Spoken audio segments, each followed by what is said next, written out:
Had a big head, rounded ears, 6 feet in the body maybe, with a very, very long tail, very muscular build. As it was walking, it was still looking at me, and that's when I really panicked. It looked at me and thought, oh, there's a human there, I'm not scared. You say, well, I've seen this big cat, and some people just flatly refuse. They think that Britain's such a sweet little island, we shouldn't have predators that size.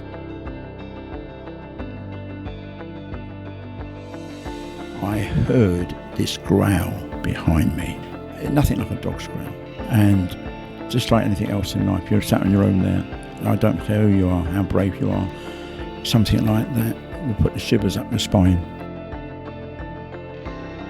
As she was walking, before the cub came out, she flicked this tail. She literally flicked it in the air. And I simply could not believe what I was seeing. It was the most extraordinary feeling.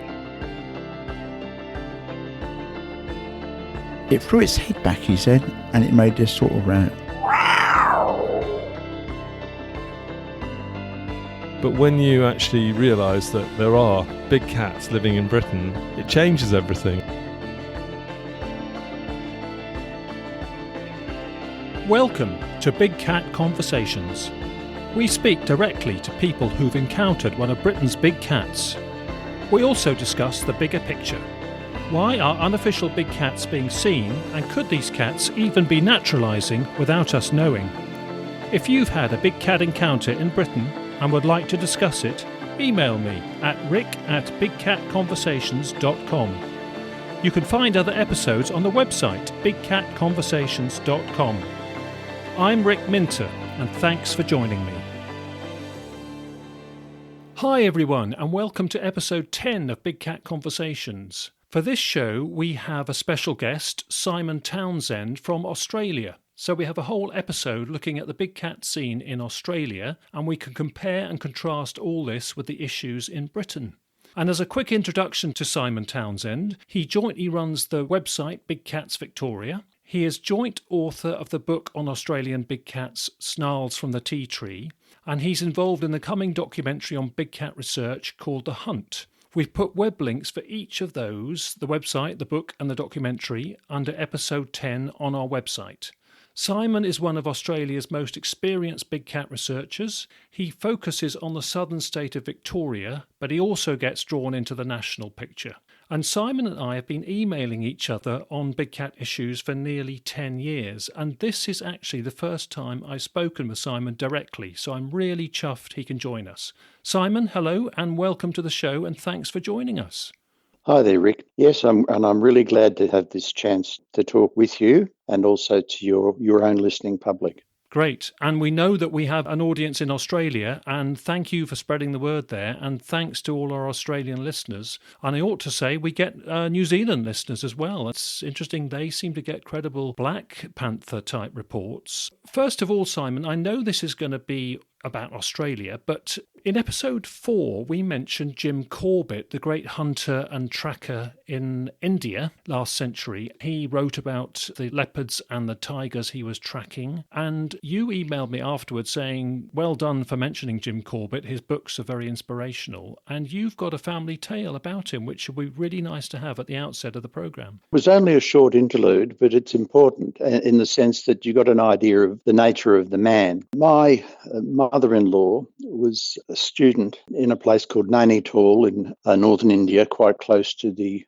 Garhwal and the Nepalese border. In her school, one of the things that was considered a great treat was to have a slideshow of some sort. Usually it might be the British fishing industry or something like that. But for once, Jim Corbett put in an appearance, and he showed a lot of slides that he'd made himself of various wildlife, but especially birds. And Jim was a great mimic, and he also imitated these animals. He was already quite famous at this stage, very well known for his feats in killing man-eaters that had been causing havoc in various rural communities in that part of the world. She described him as tall and austere. And if you ever see photographs of him, that's exactly how he appears, tall and austere. Very tough man. He was quite capable of impressing and almost frightening the girls. with his ability to copy everything from the grunting of a leopard to the low growls of a tiger, right through to all the smaller birds, cooing of doves, sounds of miners and minivets and minyas, all of these birds that were, reasonably abundant in those days. He could copy them beautifully. Young people in those days also had a bit of a rough idea about wildlife anyway. He impressed them mightily. And my mother-in-law's never forgot it. And she's 95 now. I've only got to scratch the surface and she comes up with the same story every time. Yeah, let's jump in straight to your encounter, your own sighting, if we may, because it's interesting to see what triggered your deep interest in the big cats in Australia.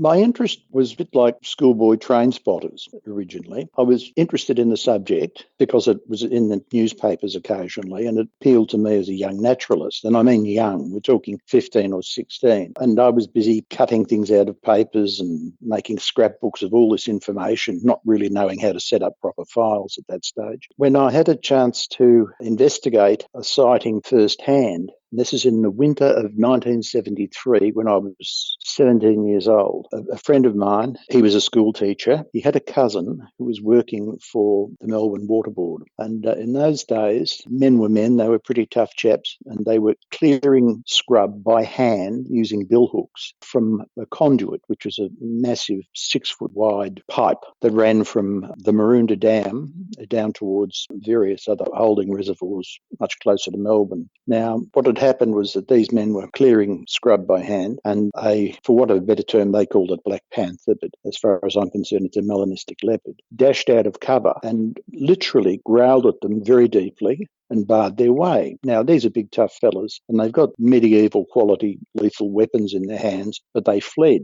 They got a terrible fright. When they dashed off, one of these fellas was a cousin to my school teacher friend. Once he'd found out about this, he said to myself and a good pal, "Would you like to go and investigate it?" Of course, we never thought we'd see anything, but we still went, as boys do. Clapped out old Holden motor car with no floor in it. You can imagine the safari wagon and how we travelled up there. And of course, we're chatting and talking as we're walking, and we covered a few miles until we finally got to the spot where the scrub had been cleared along the pipeline, and you tell it where it was full fresh cut. We continued further along to a little tiny plateau, maybe 300 or 400 metres from the actual area where the confrontation had occurred, and we went up onto the little plateau.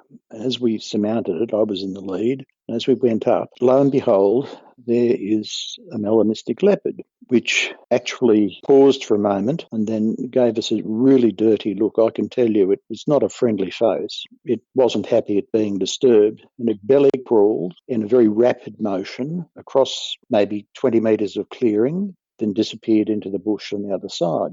And it didn't make a sound, including when it actually hit the bush, did not make a sound. Now, we were frozen in our boots when we saw that. But I mean, what can you do? Cameras were primitive then, and there was no way known you could have taken 10 minutes to get organised to take a photograph. It just wouldn't happen. So we went home and tried to talk to people about it. Nobody was interested. They said, "Oh, you're just making it up," and so on and so on. And in my case, I got rather a drubbing from my father, being a professional scientist. He didn't like supposition. You had to have facts. And the facts in this case meant you had to have a specimen, or you had to be, a photograph or some such. So I just stayed quiet about it when he was around. But I started getting serious about collecting data.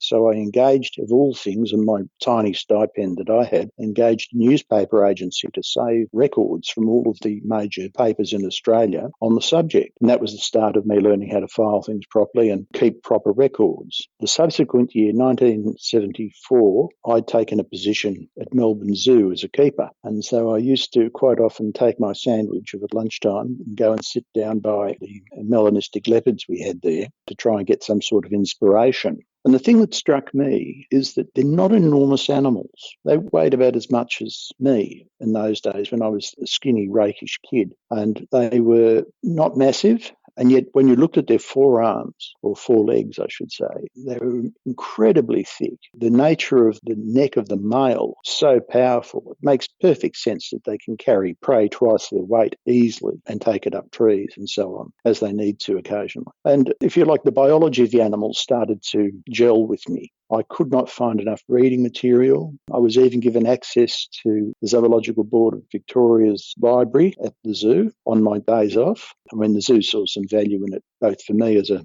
employee and also it put me in a better position to make an argument. I'd learned at that stage, don't speak out without being able to back yourself up right from the start. You learn that the hard way. You might be all enthusiastic, but that doesn't get you anywhere, enthusiasm, other than you become an easy target for people who are knockers. So that's pretty much my story of what started it. And remember, that's a long time ago. Yeah. Now, I'm not particularly good with technology, as I know you're aware. By the same token, I decided that the best way to try and gain information was to create a website and use it to give people sources of literature that might interest them if they're interested in the subject. Good literature, the best stuff. It's paid off enormously.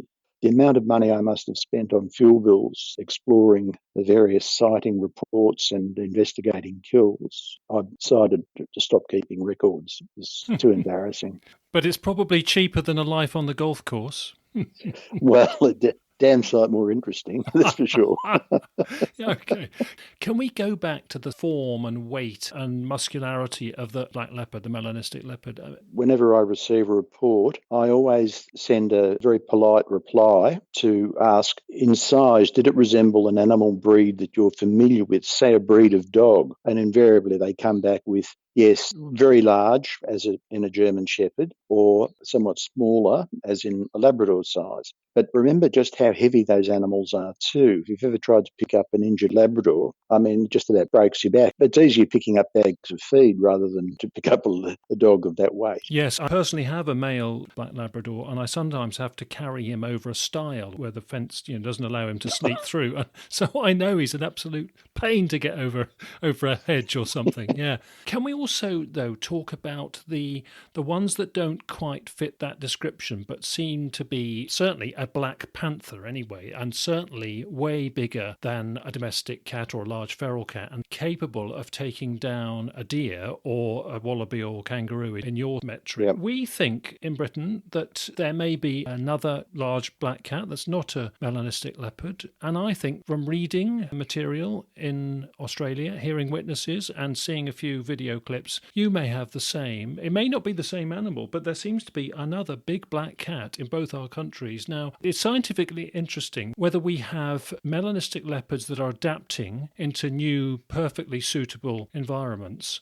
And it's scientifically fascinating whether we've got melanistic leopards and mutant moggies or whatever they are. Is that right? Is that how you're seeing it from Australia too? The scene here is really made up of two species that are without a doubt present. They're reasonably rare. One of them, of course, is Felis or Puma concolor, the puma. Yeah. And of course, the other is the melanistic leopard. Yes. But things are complicated by a high likelihood of feral cats being black, but the difference in their body size, I mean, to be honest with you, I have shot hundreds of feral cats in the bush over years, and I'm yet to have come on one that weighs as much as a medium young fox, to be honest with you. It just hasn't happened to me. So none of those, Simon, none of those could have predated and eaten a wallaby, for example? None of those feral cats? Actually, they can. One of the curious things about feral cats is that individuals, especially toms, seem to have a capacity, not all, that's for sure, but some can kill animals bigger than themselves. But that means now a common macropod here in the southeast of the nation is the Wallaby bicolor, which is a black wallaby, as we call it. The bite from a cat, a feral cat, depending on how big that particular animal is, can be quite devastating. They've got fishhooks on all their feet. They can pull things down. Now, a large wallaby, a large black wallaby, treat one as nonsense, the feral cat. But a three-quarter grown or a half-grown or a naive one would be a very different story. And also they regularly kill the smallest of the macropods or kangaroos, potoroos, rat kangaroos, bettongs, etc., which are about the same size as the hare. All of these animals are easily killed. And curiously enough, some feral cats are so skillful that they can actually catch a hare in an open field by stalking it to within a very few metres, then a quick rush before the hare can get going. Yeah. Now, we all know how fast a hare can move, but these chaps are capable, but not every feral cat is capable of it. It's just some. The thing is, when I talk to wildlife buffs, professionals especially, who are still in the business, of course, of destroying feral cats whenever they can, and in fact it's part of their duties, nobody has come up with a particularly large one. We estimate the number of feral cats, the CSIRO Wildlife Research Team do, it being around 6 to 12 million feral cats. And you can imagine the effect they have on the biomass of small indigenous animals. That's birds, mammals, and particularly reptiles. Yes. Feral cats don't change their proportions. This is what people aren't aware of. Is there a difference in the ecosystem effects of feral cats and the melanistic leopards and the pumas, do you think? Do you think that the pumas and the melanistic leopards are potentially doing some benefit if they're culling wallabies and the different types of kangaroos you have? The ecological implications are not at all well known should such large predators be proven to exist. Now, I don't like fence sitting. But what I have to do is to be dispassionate. Despite the fact that I've seen something and I've been collecting evidence and data for a long time, particularly anecdotal accounts, but also remains of kills, that's like one hat that I wear. And the other hat is I must be totally dispassionate if I'm going to make representation to government or to anybody in relation to this phenomenon. Yeah, you reserve judgment, yeah. Oh, most definitely. Yeah. Now, the theory is that it's quite possible that what I saw was a one-off occurrence of an individual animal who's long since dead, and it's never to be repeated. You know what I mean? That's a really messy area, but philosophically, I've got to look at that as being a possible.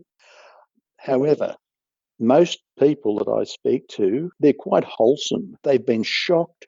They've been offended by what they've seen because it doesn't fit into their normal realm of reality. And they're very brave to come and talk to somebody about it. Yes. You know, to contact on the web, and then we might have a phone interview, or I might visit them at home. I used to do an awful lot of that years ago, but only by invitation, of course. But the point was you develop a rapport with people and you know they're not lying. But sometimes they make mistakes. I had a classic with a lady who thought she'd seen a thylacine, a Tasmanian tiger. And she says, and it comes into my garden every night and has a drink. And I said, well, what do you say? I said, really? Gee, man, I'd love to see it. She says, oh, you don't have to worry about that. I've got a photograph of it. And she had a great big clamshell with a dripping tap in it.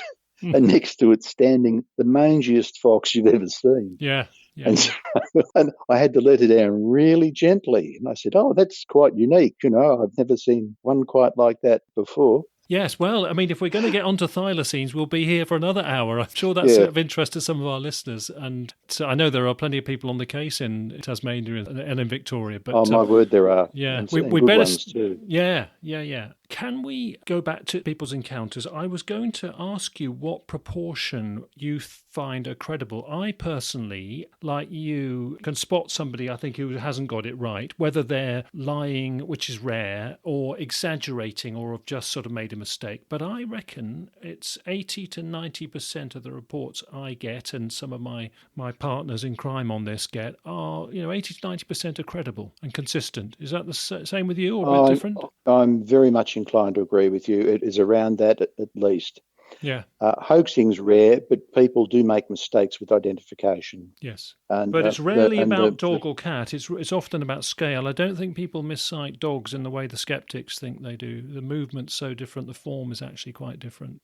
Oh, totally. One of the things about feral cats that's noteworthy is when somebody might bring me a photograph or a tiny piece of video might show up in the media people get on to me and say, well, what do you think? And I say, well, I can tell you right now it's feral cat. They say, how do you know that? I said, look at the thickness of the paws. Look at the shortness of the tail. Look at how fluffy it is. I'm sorry, but that doesn't add up to being a melanistic leopard. Then, of course, I've got to explain melanism and what the word panther actually means as a generic term and all that sort of stuff. Yes, sure. But you do have to hold your convictions, don't you, and have some standards and rigour. Of course, the media don't have an interest, really, in worrying whether it's a big cat or not. I mean, for the media, even the debate about it is going to be interesting, and now you can get email comments on the website. That just is all grist to the mill for most newspapers and websites, isn't it? It just fuels a low-level aggression, and that's what they want. Can we just go back to melanistic leopards and your observations? I know the observations, like my observations, are really indirect through the eyes of the witness, but we both had so many witness reports to sieve through. I think we can get a bit of a picture. Do you feel you're getting reports of fit, healthy, confident, properly wild individuals that are not inbred? And also, do you think you're seeing any signs of adaptation, or are they pretty pure melanistic leopards, just like they would be in Malaysia or Java, for example? I don't pretend to be an expert at all, but by the same token, I'm reasonably well read and well connected with leopard people. And my own experience also indicated to me that long, lithe, muscular animal that I saw at close range was without a doubt a melanistic leopard. Now, I'm feeling that there's no need for these animals to change their habits. They like broken country. They like a mixture of timber, and invariably they will hunt at the edge of the timber, because this is where I find kills, particularly of sheep that have been killed in the paddock and dragged back into cover to be eaten. And also you have situations where you might find a particular kangaroo that might have been injured along the roadside, then killed, throttled with a really deep, hard throat bite, and then have its heart, lungs and liver removed, which is an absolute hallmark of leopard. Yeah, they go for these intensely rich organs for preference. And I've seen this many, many times.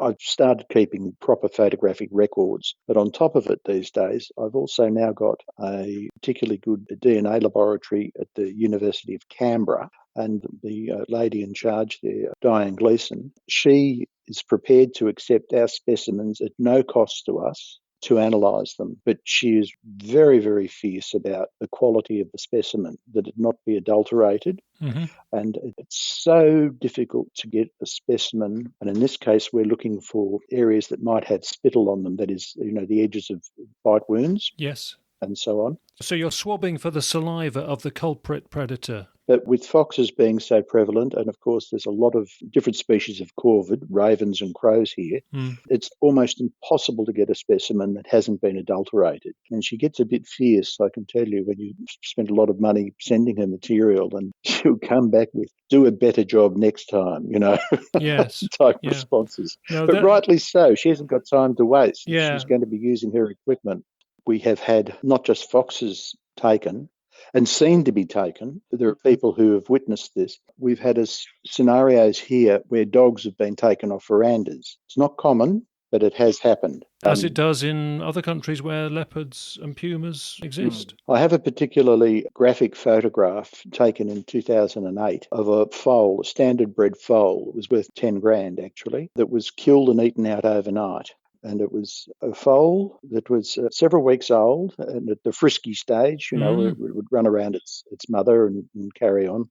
It had been killed by a bite to the back of the head that was so brutally hard that the eyes popped out of their sockets. Then the animal was completely eaten out. All of the flesh was gone. And also, curiously enough, the stomach was eaten, but then it would have been full of milk, which makes sense. And it might have been the work of two predators. And it's from an area where so-called black panthers have been fairly regularly seen.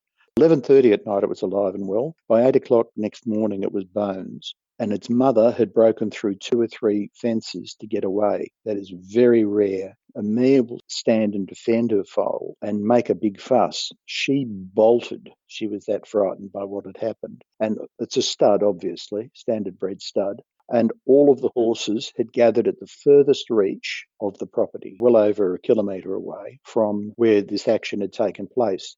She had been in a stable that had an open yard, and the foal was killed in the yard. Now, that to me is one of the most graphic occurrences that I've personally attended and seen and photographed, but when I was in a position to get DNA testing done, which is a real shame. Sure. Main types of stakeholders that you come across in Britain who are really disadvantaged by the presence of big cats are some isolated cases of stables where horses are very stressed, or sometimes there's a direct impact on a foal or a horse, and some isolated situations of sheep farming. And that's very difficult to deal with because you do want to help those people, and there's limited help you can provide, although I would like to get to a situation where they can have a compensation compensation payment if we can actually demonstrate to a reasonable degree that it is big cat related. And it could be that that compensation payment fund comes from a non-government source to make it easier. From a conservation point of view, because Britain, up until the tail end of the last ice age, had seriously large predators, and in fact right up until the post-Roman Britain, we still had bears and lynx and so on, and wolves. If you like, the British situation with big cats is actually not as complicated as it is here, where we've got a whole new ball game with these placental carnivores. That is a real catch. Yes. As we were saying earlier, you don't really know the full ecosystem effects. It could be that they're not too bad, because if they're mainly culling kangaroos and wallabies, that's not too much of a hit to take, is it? Well, one of my colleagues made a point, though. Black wallaby numbers across the state, what used to be the most abundant macropod in well-timbered country, it seems to have declined somewhat in the last 25 to 30 years. And also wombats appear to be reducing for no given reason. I put it down to selective hunting pressure. It's a possible, this is only theoretical, of course, but the potential for juvenile wombats, like a corgi in size and weight, and a big wombat is one solica of an animal. They're quite solid and well able to look after themselves. They go to ground like a badger does, no time flat. But a juvenile that's sunning itself, or they play, they set themselves up to be a prey item, and wombats do appear to be on the decline. That's not particularly scientific, but it's observations made by naturalists I know along those lines. These prey items we're talking about are herbivores, aren't they? So if it's a really fresh predation and you feel it's possibly cat-related, do you often get the witness saying the stomach's still there and that they've left the stomach because it's full of grass and they can't touch it? Because the guts are pulled out. So, some of these cats are messy feeders, almost dog-like in the fact that they splurge, but they invariably pull out the gut and gut contents and leave it a little way away from their actual kill. I found that in the main, there's a reasonably set pattern. And also the fact that if the kill is carried any distance, it's not wild dogs, it's not dingoes, it's not foxes. They tend to eat where they are, and they don't have a very large stomach, so it doesn't take them long to fill up. But with the cats, they can really get a quantity of material into them. I've seen this time and again. Ribs sheared off close to the spine, heart, lungs and liver gone first if you disturb the kill at any stage. And then the muscle might go that day or the next day. They make a good show of it. They don't waste anything. You've got to spend time with the carcasses. I know it sounds weird, but literally sit down with it and look at it and think it through. It's a matter of logic with what happens. One of the things that's very rare in relation to this sort of thing is tracks. People that know nothing about tracks and tracking and game believe that it's very easy to find tracks and follow them. Well, I've got news for you. It doesn't work that way. Absolutely. At all. I've seen probably 2 sets of tracks in my early days that were indisputably leopard. And the curious thing is, in those days, I was poor as a church mouse, of course, as a youngster. And I had no camera, no means of preserving the track, but I learned how to measure it. And also learned what to look for, the distinctive plantar pad and the slightly different length of the 2 central toes in the actual forepart of the track, etc. And that's ingrained in me, always looking for that, but so rare to ever see anything that's even an indication. Just as a quick aside, when you talk about personal experiences, about 10 years ago, I was investigating a series of stock kills in South Australia, in the limestone country in the southeast of South Australia, where you've got the Barossa Valley and all of the fancy wineries. I was with my companion, John Turner, who's a pretty good bushman. He and I were looking at this stock killing that was going on at a given property, and our idea was we were going to check around waterholes to look for tracks where some beast might have come in for water through the evening. We followed a sheep path through. It was a summer. It was fairly dry. Not much cover around in the pasturage. We went up there to our waterholes, checked around the waterholes. The temperature was really starting to rise. So we soaked our hats and shirts and our packs, decided to make our way back for a siesta, back to the shearing shed where we were camped. When were coming back, there was a dead sheep right beside the path that we'd walked up a few hours earlier. Now, this dead sheep had been killed by a throat bite. It had been opened up and its heart, lungs and liver were gone. And when we put our hands inside it, it was still warm. So we'd probably just disturbed the cat that had killed it in broad daylight, as it had wandered along the sheep path. We decided we'd set up our very primitive game cameras we had in those days near the carcass that night. So we went back up late in the afternoon when the temperature had dropped a bit. As we came back, the carcass is gone. There were distinctive drag marks where it had been dragged into cover in broad daylight. It had been dragged into cover. It was a big fat ewe. It was pregnant ewe that had made a real feast of it. So we set the cameras up, but there was no result, unfortunately. There wasn't that much meat left. I think our scent on the cameras had probably been enough to put it off. These sorts of experiences have been my lot for a long time. Close, but not close enough. And the other thing is you need time, a lot of time if you're going to be in the field. And you need to be reasonably well organised with your victuals and water and everything else. In Britain even, I mean, you've got enough wild places there to mean that if you're going to do field work, you've got to be totally self-reliant. You've got to have everything with you, and so you can not move about too much and you can keep the countryside under observation. It's pretty much the same way here, but except it's on a larger scale. Yeah, I mean, Jim Corbett said it all, didn't he? Really patient, think like a cat, act like a cat, and be as patient as a cat in all your stealthy work to catch up with them. Well, that's how he was successful with what he did. He anticipated the animals' moves, and he'd come across some animals that were quite foolish and others that were always one step ahead of him. They changed their plans constantly. Yeah. But that was all about having the time. And of course, we now have the technology, but I think we need to use the technology wisely. You can't just stuff a load of trail cameras out and hope to get results. It'd be nice to have one other witness report recounted that obviously somebody else has given to you. Could we have one of a Puma type cat to change from the black ones? Could you go through one of the most vivid, interesting Puma concolor reports you've had? I have. The country where Puma seem to be truly ensconced is the Grampian mountain ranges here in Victoria, obviously named after the Scottish Grampians, which is a massive sandstone massif in Western Victoria. And it really is a big area.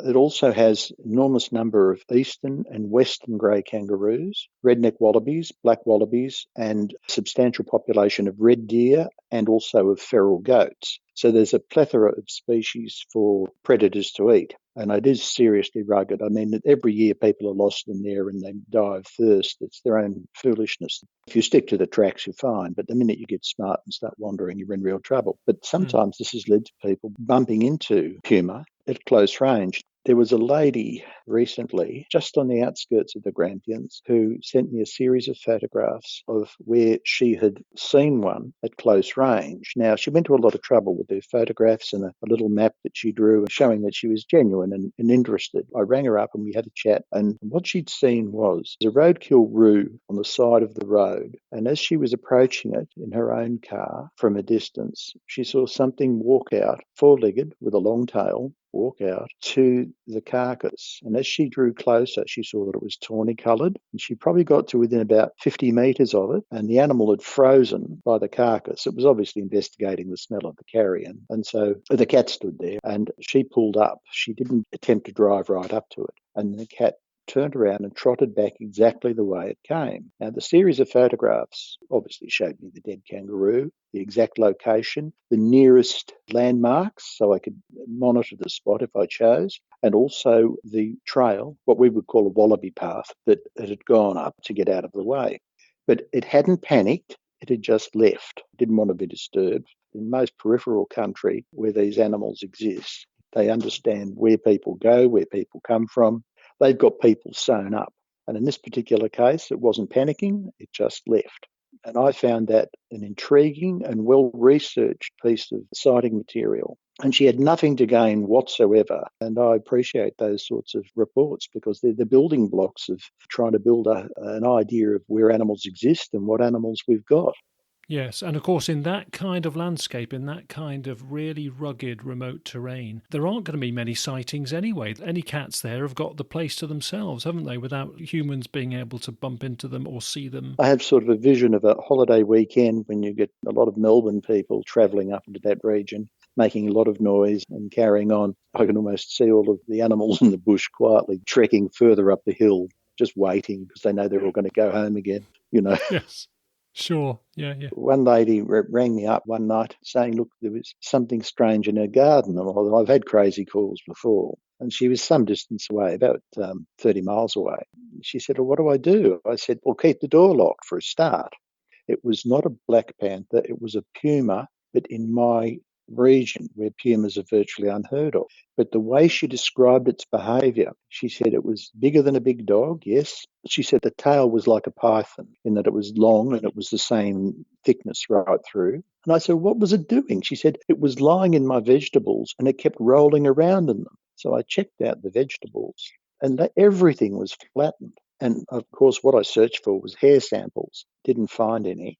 It was the visceral feel of looking out the kitchen window and seeing an animal that was oblivious to her rolling in the vegetables. I've seen a tomcat do that when he's feeling a bit aggro or frisky or whatever. And she said it rolled on its back and it lay on its back and stretched and then kept rolling over and over and over. It had probably found something that it liked. Cats do respond to scents. Maybe she even had some catnip there. Who knows? And I planted it all over my place in the hope that it might bring one in one day.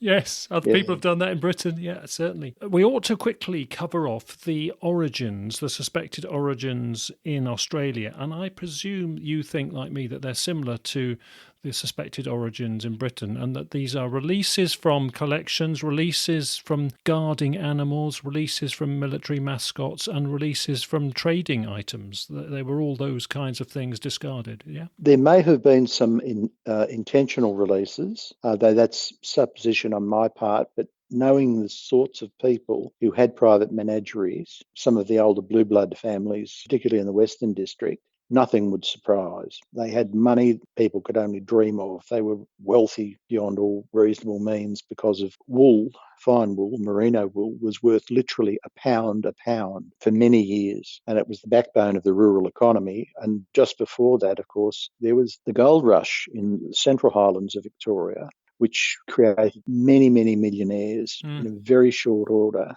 who, of course, took up big runs in the Western District because that was the thing you did. They built most amazing mansions, full households. They might have 20 staff, the whole shooting box, so to speak. There was stables and almost village based at the end of the garden. That continued right up until the Second World War.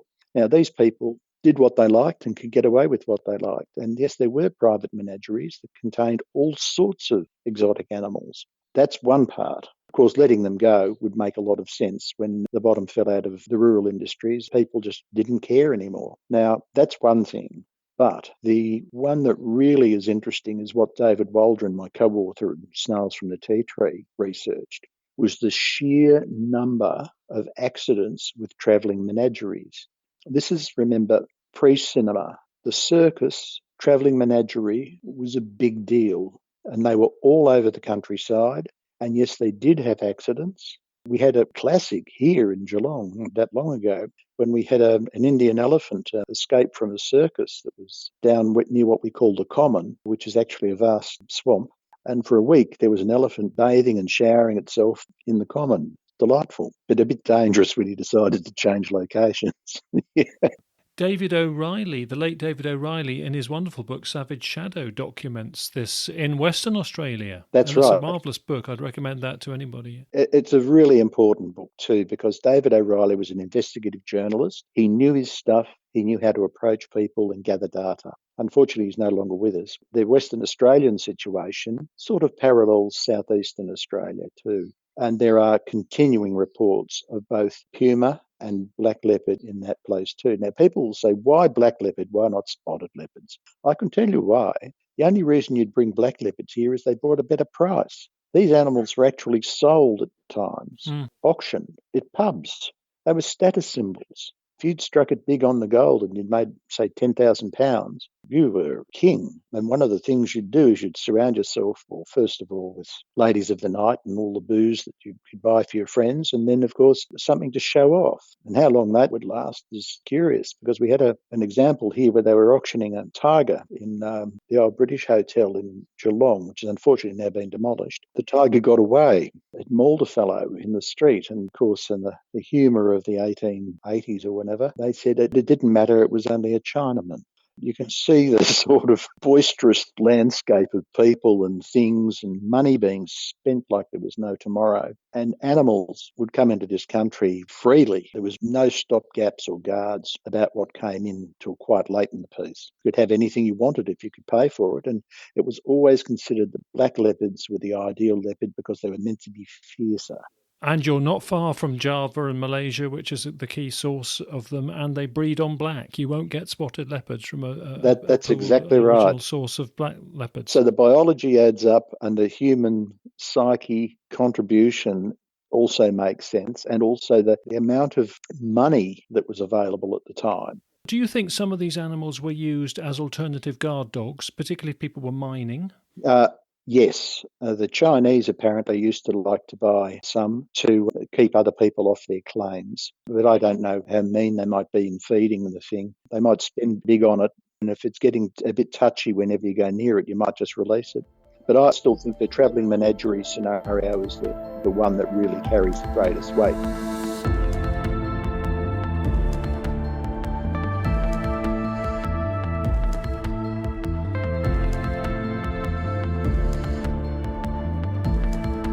We're going to do Word of the Week this week with Simon's help. So Simon, help us out, please. Can you give us a 1-minute briefing on Macropod? Macropod literally means big foot. Nothing to do with yetis, of course. What we're talking about is marsupial herbivores that have large hind feet. And they can be as small as rabbits, as in rat kangaroos, a little bit larger, the size of a hare and a bettong, all the way through to eastern grey or red kangaroos, which can be much taller than a man and much heavier and incredibly muscular and strong. So it covers that whole range of animals, the word macropod. But the important thing about macropods, especially the eastern grey kangaroo, it is a major food source for our mystery predator here in southeastern Australia. And the western grey kangaroo in Western Australia is also a primary food source for the big cats that appear to live over there. The eastern greys and the western greys, do they have to be culled to keep the numbers in check by people? It's a contentious point, actually. They certainly get quite a lot of pasturage, but they can be a nuisance in other ways, especially in vineyards. If you like, there's a true comparison to be made with the deer in Great Britain. They're effectively the Australian deer equivalent. And yes, there can be a problem with them. The culling of them ostensibly is for control purposes, but in reality, and I know because I've been a professional wildlife controller, but by the same token, there is not a substantial, but a very sound industry based on what we would call eco-meats these days, of utilising these animals for human consumption. And it is quite a business, and it's also an export business, and also internally, kangaroo has become a major part of diet in Australia. Personally, I think it's a healthy situation. I don't think that saying that kangaroos are a real pest is the right way to look at it. They should be looked at as a resource. One of the troubles with kangaroos is, of course, without some sort of predation, whether it be from people or from dingoes, their population can actually denude a particular landscape. And it means that smaller marsupials that are much less abundant lose cover and feed. So there has to be a balance achieved. That requires hands-on management. It also means that we've got to rethink our attitude towards the native dingo, which is really a form of wolf, Asian wolf. It's another ballgame completely to this, but it's something that's very close to my heart. Can we cue the marsupial lion? No longer with us, a Pleistocene animal. Let's have just a quick briefing on that, if we may. The marsupial lion, or Thylaco leo, it was actually a highly refined species of possum that had become predatory and capable of having a crushing bite. The actual incisors are relatively small, but the carnassial or cheek teeth, premolars, are massive, bigger than bolt cutters. They could bite through any bone. one bite from such a predatory animal would have been absolutely lights out for whatever was bitten. It would be a massive wound that would hemorrhage immediately. Now, they were here concurrently with the first Indigenous Australians to get here for maybe 20,000 years or more, but they appear to have disappeared within the last 30,000 years completely. There's been no evidence that they persist. It'd be interesting if they did. In view of the fact that these animals were arboreal, they climbed, judging by their claws, they were capable climbers, and they would conceivably drop out of trees onto their prey items below. Nobody knows, of course, really. That's conjecture, but it's interesting conjecture. Yeah, it's just interesting to know in the evolution of predator-prey relationships in Australia, you did have a predator like that. And I'm guessing it would be the closest equivalent on the Earth now would be a fossa in Madagascar, an arboreal aggressive predator. Yes, that's possible. Fosses, I've never seen one, but I've seen film of them. And by golly, they can move in the trees. They're very fast and, of course, highly aggressive. Their prey items are up to the same size as themselves. Yeah. Marsupial lion would have been bigger than a fossa. Would have been quite a big creature, wouldn't it? There were marsupial lions that would in body weight have been bigger than big leopards. Gosh, okay. Yeah, they would be an interesting thing to have in the landscape. The other side of it, though, is there were a plethora of other carnivores, including even a carnivorous macropod at one stage, right through the Pleistocene. We had several species of thylacine, or Tasmanian, well, we call it Tasmanian tiger, but thylacines resembled, let's say, a marsupial wolf. And some of the smallest ones were the size of fox terriers, and some of the largest were bigger than German shepherds. And I mean big, solid predators. And they were pursuit predators. They would basically run their prey to ground till it had dropped. Like a wolf behaviour. Very like a wolf in their own way. Or maybe it's wolves that are like thylacines.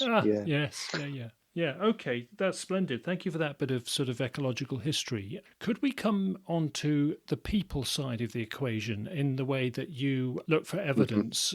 The main thing to me is that when somebody comes forward with information or possibly a specimen, they be treated with the utmost respect because they are doing something for the good of the nation. I know that sounds corny. It needs to be public knowledge. To me, having been involved in the wildlife game and also in agriculture all my life, as well as work with veterans, I've developed a perspective on this about the way to handle it. The last thing I want is a bloodbath, but at the same time, to not have a specimen or a series of specimens would be a mistake. And believe me, the wildlife blokes really are on side. The people at the top, they listen because, and this has happened to me in Tasmania, where I've been, made privy to various things about thylacines.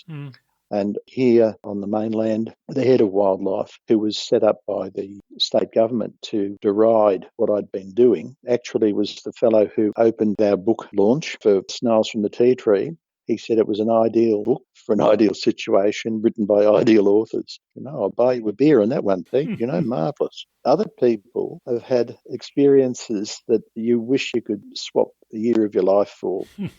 About 15 years ago, there was a young fellow who was local athletic legend who was training for a mountain bike rally deep in a particular small forest that I know. And, how he could do it. I don't know his heart took it, but he would ride up and down these precipitous slopes. And he stopped, breathing heavily and extremely tired, and he had to rehydrate and have a moment's rest. He didn't get off his bike. He swallowed a certain amount of water, enough to rehydrate. And then while he's doing this, there's a noise off to one side, and out came a big black leopard. It had one look at him, made a snooshing sound, and then went back the way it had come. It had mistaken his noises for an animal in distress.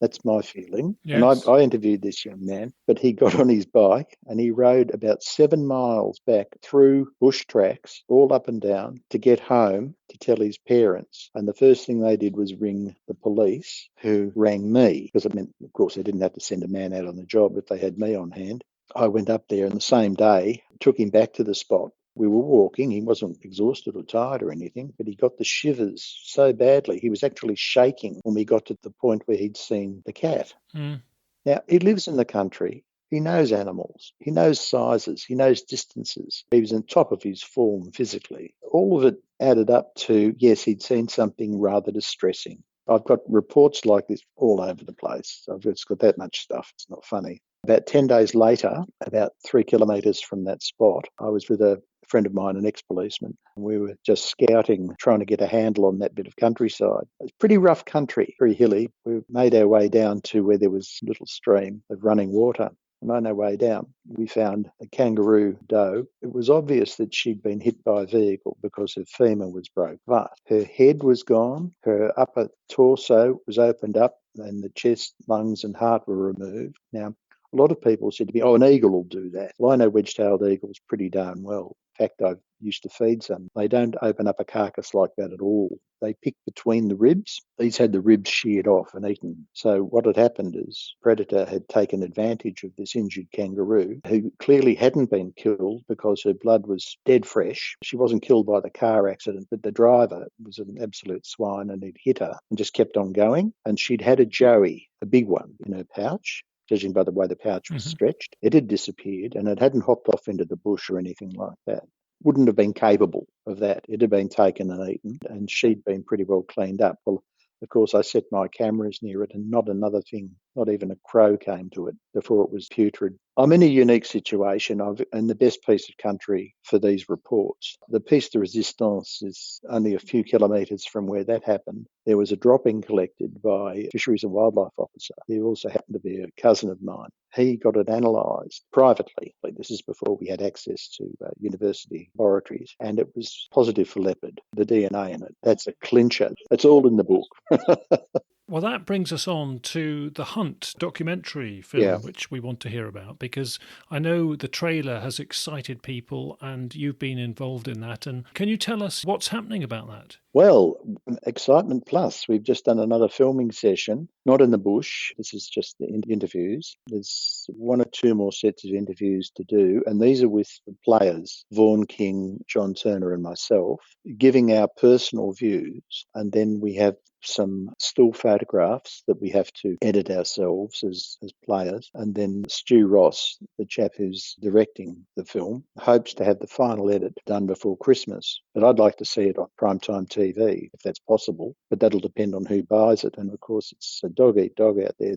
What do you hope the documentary will achieve when it's released? The main thing, I suppose, is education, the possibilities of what it's about, but also from my own personal point of view, it will generate greater interest in the subject and therefore more people potentially coming forward. And on top of that, it's an incredible amount of fun knocking around with all these young chaps who are so enthusiastic and know so much in the technology line. It's absolutely brilliant. It makes me feel young being around them. New recruits and new networks of people can bring different perspectives, can't they, to a subject and make breakthroughs, hopefully. One of the things that I've noticed is that there aren't new people wanting to do some serious work in the bush. There's us old stagers, of course, who are always going to be there till we drop. But there's young people wanting to do other things of a more artistic line, and also people wanting to cash in on it commercially, which is curious because the big cat label has now become a big deal. There are big cat breweries and big cat wineries, etc., etc. And I'm finding it interesting that they are interested in approaching us with a view to advertising. Yes, it's becoming a brand. Well, that might mean I can afford to get finally a really decent game camera. Can I just tackle you on people's attitudes, Simon? And they can be difficult to gauge, I realise, because also people may not always be fully honest with you. But amongst the people who genuinely know there are big cats around because they've seen them and they've had them on their property, do you think people are in different categories in relation to their tolerance or intolerance or their protectionism or their gung-ho attitude? Can you categorise people's views? Now, when it comes down to stock killing, especially by these big cats, they don't want to encourage cowboys, but certainly between themselves, they've got their theories and they're prepared to do something about it. Now, when I showed up with newfangled cameras and so on, they say, look, I want the thing dead. I don't want you to make Christmas cards with it, that sort of thing. I still feel that the essence, though, of country people is that they do adopt a them and us attitude, which is understandable. When it comes down to the cats, it's, they're prepared to accept them. I was called out to the Western District where there was a lot of stock killing going on. And I mean, this was the most bizarre thing I've ever seen, where you had sheep with their faces bitten off and they were still alive. Turned out it was a kangaroo hound that had got off its chain and run rampage. The locals eventually sorted it. I didn't do any good, though I was working hard at it. I was there for about 5 days. This is in the far west of Victoria in the flat country before South Australia. Now, one of the things about it, though, was that when I was all packed up, ready to leave, I've been staying in a shearing shed, freezing cold in winter, that's for sure. The missus, as they call the lady of the house, asked me in for a cup of tea. I went in and sat in the kitchen with her. We were talking about the dog, and she says, yeah, it's been caught back on his chain. He's clearly used for illegal kangaroo hunting, but, I wasn't going to make a fuss about that. I didn't want to burn my bridges. And then she said, it's a funny thing, though, them panthers never give us a problem. I said, hello, I sparked up. Yes. Yeah, and she said, oh, yeah, from time to time, we see one, especially in the big, what they call fern. It's actually bracken. She says, we see them in the fern.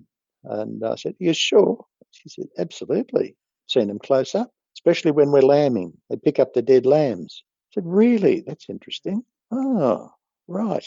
I said, if you see one again, would you like to give me a yell and I'll tootle over with my cameras? And she said, oh, well, she said, yeah, maybe. Of course, I never heard from her again. but yes. that was the sort of the classic way these things can happen in a working farm. People are pretty taciturn, and of course, I'm an outsider. It takes a long time to break the ice. Yes, but also if it's not causing you direct impacts and hassle, maybe people do see it as just another creature in the vicinity to get used to. To them, it's like storm damage or fire damage. The old saying, you can't have livestock without dead stock. That's their attitude. Yeah. But also, I think a lot of remote communities don't want to make a lot of fuss. Things would have to be really horrendous before they wanted to ask the state for help and interference and intervention. So not making a fuss is your default position. Oh, it's absolutely right. There is no desire to have anybody else stick their nose in. What would you personally like to happen in, say, 10, 15 years' time in Australia, when it's better known that some of these animals are actually breeding and adapting okay and naturalising maybe in the Australian bush? What would you like to happen if you could contrive this future situation? On the one hand, from a scientific perspective, there is a need to know. There's no smoke without fire somewhere.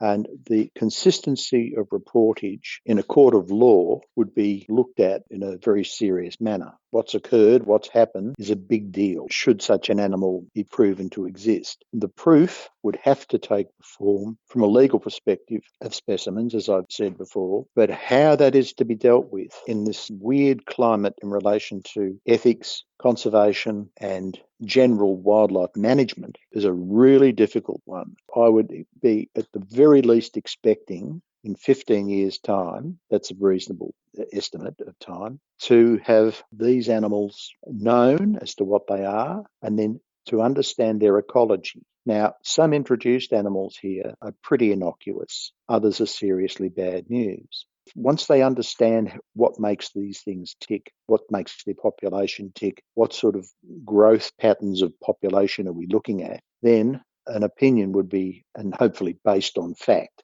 and they may be protected, they may not be protected. One of the things that we keep very quiet about in this country is the number of people taken by sharks, by crocodiles, and also the number of dingo attacks that have resulted in either maiming or death. It's, if you like, there's a complete shutdown on the effects of these things in some areas, only in some areas. Isn't it about risk management? Well, risk management should be a sign on the beach saying, sharks present. That's it. That's your lookout. But people are not very intelligent about such things and they treat it in a ridiculous manner. And it's the same with crocodile warning signs, which are frequently graffitied upon. And when it comes down to dingoes, people still, in areas where dingoes frequent public camping grounds, people still put out food for them. Any wonder children are mauled.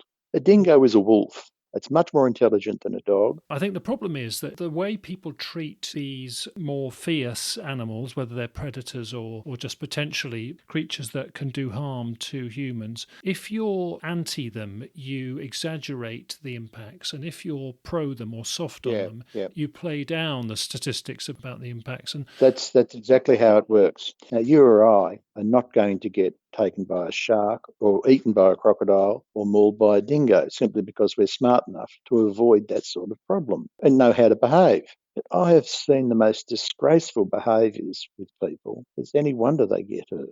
Look, I used to be a snake catcher for the city of Geelong for about 12 years, and I have never seen foolishness the way I've seen foolishness around the snakes that we have here. And our snakes are quite dangerous. We've got 3 species locally that are all potentially lethal. If you got bitten down the paddock, you're not going to make it back to the house, to hopefully get some sort of help. So you have to be careful around them. I've seen people do terrible things with snakes. One lady, she rang me up to say that she had a tiger snake that wouldn't go away from her garden. And I said, well, don't touch it, just leave it alone and I'll come around and remove it.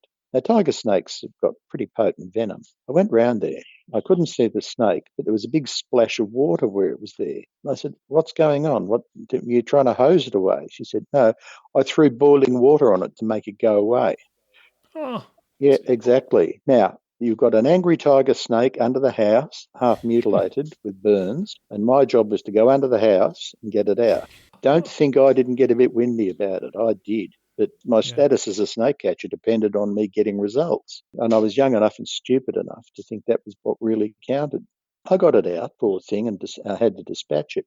They just have no idea. And they're the sort of people who are going to leave food around camp or let their kid run ahead of them by 50 metres, a 3-year-old with a wobbling head. That's asking for disaster. Sure, but of course it may be very difficult to prove these impacts, whether they're on humans or wildlife, because also, although these cats do have favoured ungulate prey bases, they are individuals, and you can get a puma in America that actually has got a knack to get porcupines, so you find its prey base has got a slant towards porcupines, and the others all around it are all taking white-tailed deer, and that one is an atypical example, but the porcupines are going to take a hammering in that area. One of the things they need in the US, of course, is more puma, because the deer situation is completely out of hand over there. With white-tailed deer in urban areas, would be so much better if the pumas made a real comeback in the east. They probably will. Yeah. Well, I'm in touch with some of the eastern puma people, and of course they feel there are more than are recognised. Did you read Bruce Wright's book? Yes, very good, extremely good. A very credible guy. And of course, he deals with the black ones as well. And I think that in an isolated population, you could have melanistic ones, even though it's very controversial. Yeah. I better ask you the standard question that we ask all the British contributors. What do you think about big cats living in the wild in Britain? You don't have to be diplomatic. You can say whatever you want. I think 1, it's highly likely. 2, if people behave responsibly, they could be an asset to the country, as I say, because you've had a placental fauna of large. See, I, as an Australian, I think about marsupials and placentals all the time. So therefore, I've got like 2 shifting hats.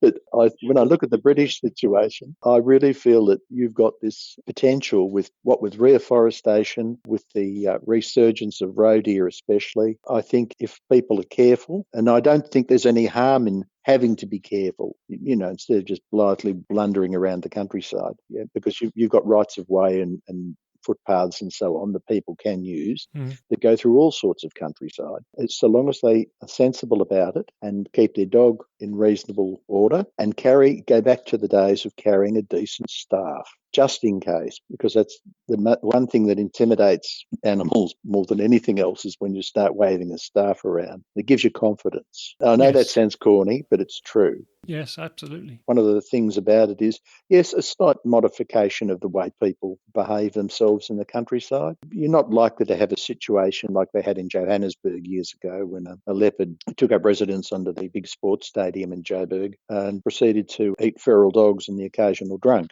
And in fact, the wildlife guys didn't really want to take it away because it was getting rid of all these feral dogs. So it was living under the bleachers, if you like, in the stadium. Yes. Yeah, free pest control, yeah. It's a matter of tolerance. It'll be the same thing here.